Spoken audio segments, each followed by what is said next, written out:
Okay, so hello to our audience of Métal Zone radio show. That's the name of the show on Oxygène Radio. We are in Le Ferrailleur in Nantes, and we're with a man you know, of course. This is Kirk from CROWBAR. Hello, Kirk. How are you? Going good, man.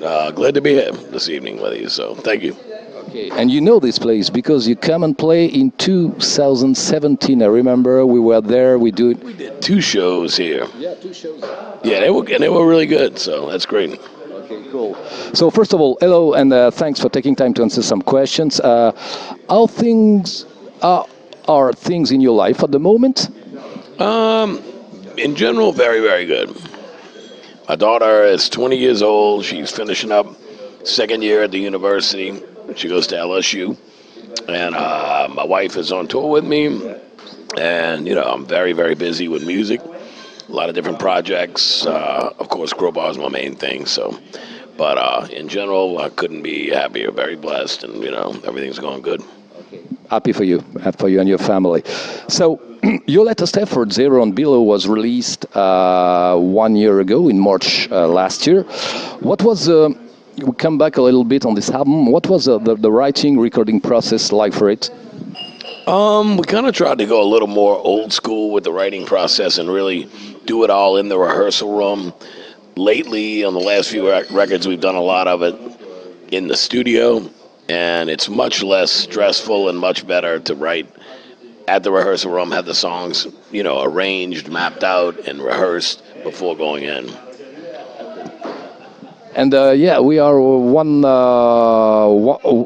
year. Yeah, fantastic. A bisou, bisou, like we say in French.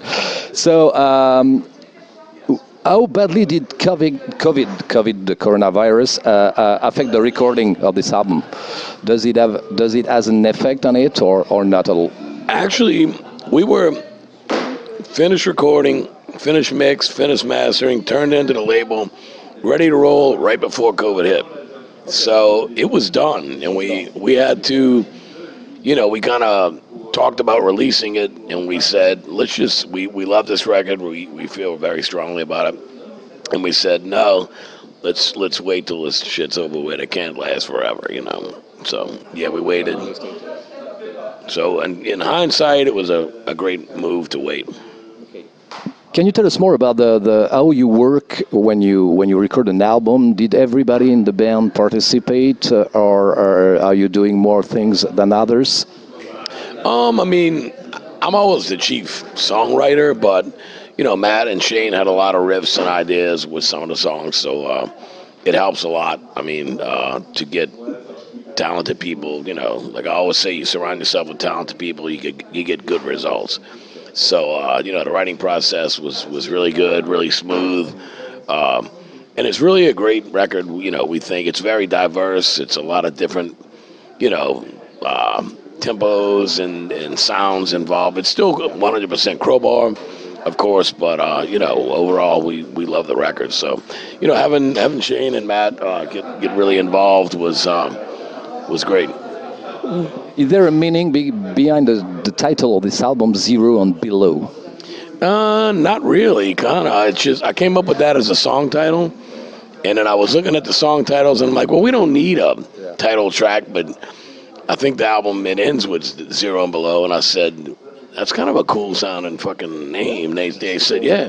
I mean, I guess if anything, it kind of means like, you know, maybe the title may have had something to do with COVID, like, you know, well, I don't know, on a scale of 1 to 10, where are we at right now in life? Well, we're at 0 and below, you know. Yeah, that's a good title for the period. Okay. So this album, the first record with Shane Wesley on bass. Okay. How did you find him? Something you know?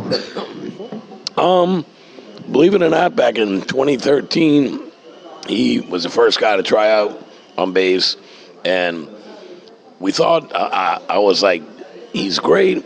He's great. He's a great all-around musician. He can play a lot of different instruments. And I'm like, but he's kind of young, you know. So really, we kind of kept in touch a little bit, and we'd run into each other here and there. So when we found out Big Todd was leaving, he was the only person we called. We knew, you know, he would work out. Yeah, and it was great. So. Welcome to him on the band. So yes, Crowbar has changed many members over the years. Do you believe that this current lineup could be more stable, or is it difficult to say? I mean, I hope. Tommy's been with me, our drummer now, for 19 years, and Matt for about 16 or 17. So Shane's already been in the band 5 years.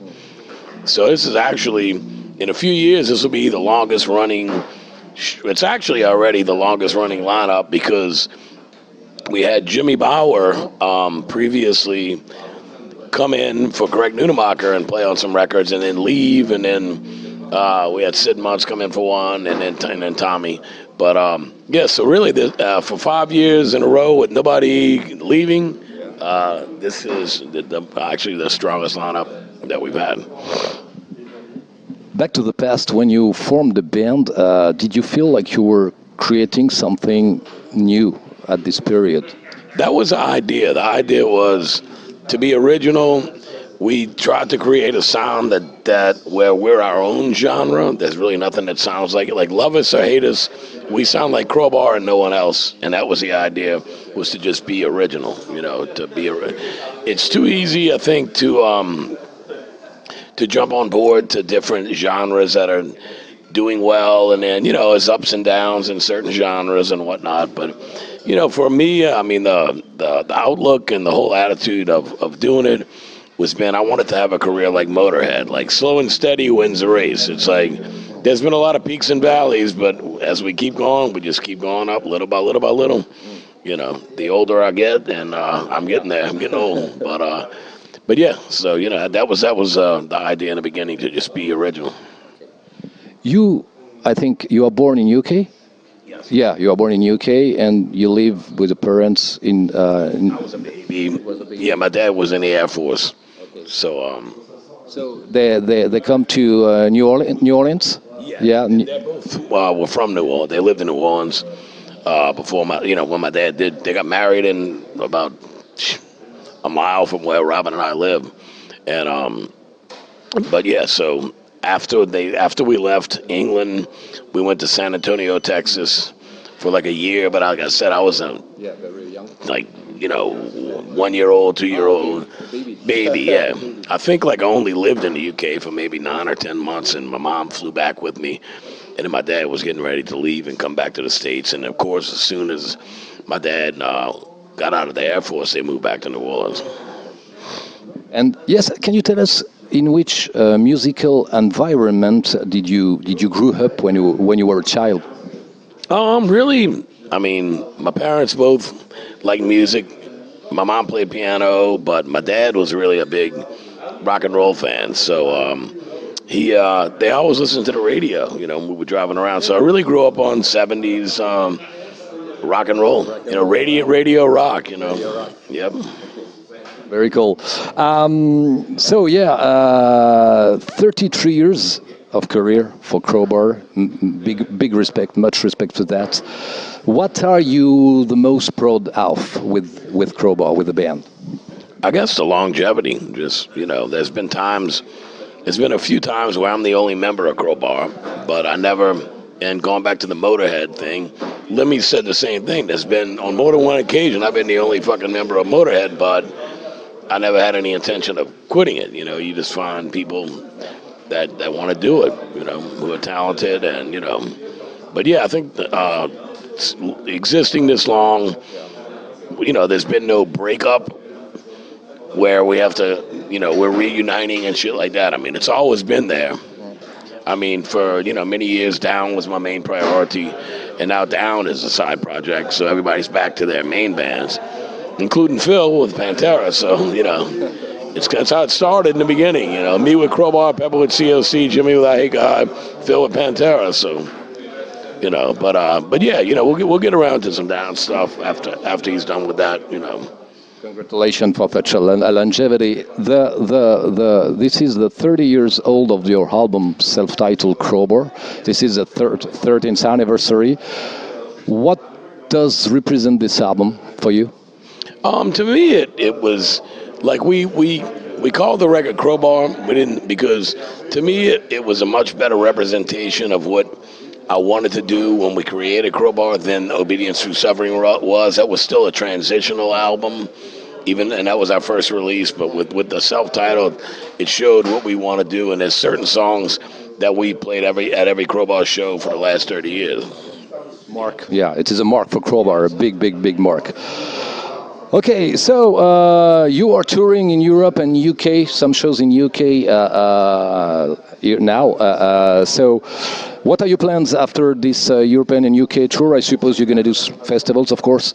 Yeah, I mean, we go home for a few days, fly to Milwaukee to do Milwaukee Metal Fest. Okay. Shout out to Jamie Josta. He bought Milwaukee Metal Fest.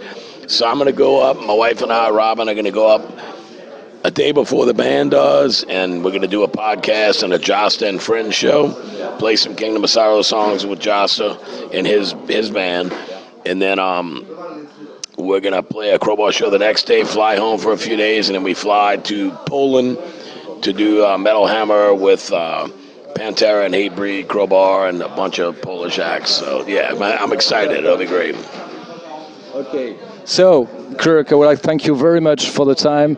Thank you for always welcome us, how to say that, simple at that, as human beings. So thank you. Wish you a lot of good things for you, for the band, for your family, and take care of you. Have a good show tonight, and we're going to be there. Crowbar is fucking rocks. Thank you. Merci.